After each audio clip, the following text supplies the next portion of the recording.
কালকে রাত্রে দুই চোখের পাতা এক করতে পারি নাই। তো চলো বন্ধুরা, কেন এক করতে পারি নাই তোমাগুলোকে কইমু। দেখো আমি ঠাকুর প্রণাম করে বিছনার থেকে উঠা গেলাম বাসি বিছনাতে। আজকে সকাল থেকে তোমাগুলোকে ভিডিওটা শেয়ার করবো।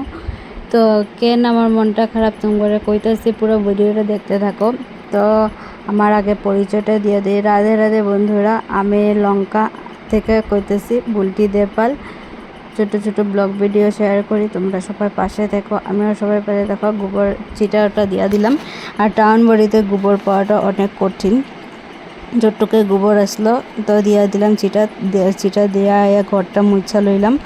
ঘর মুছা ইচ্ছা ঘরও ঝাড়ু দিয়ে আজকের এলাকার আনতে লাগবো, কারণ বহুত দিন হয়েছে আমার বর কামে যায় না। তো কেন কামে যায় না কইতেছি তোমার লগে, সবটাই মনের দুঃখ।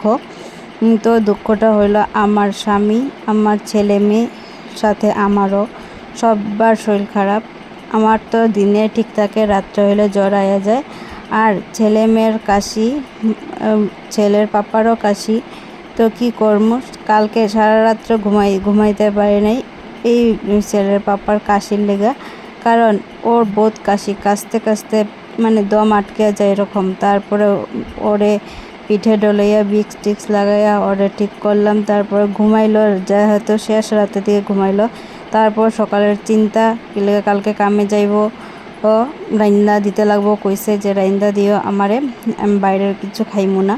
তো দেখো ঘুমাইতে ওইটা সব কিছু বাসি টাসি কাম করে রাইন্দা লইলাম। এক তরকারি, দুই তরকারি ভাত, একটা ভাজি করলাম। আর দেখো টিফিনটাও রেডি করে দিলাম।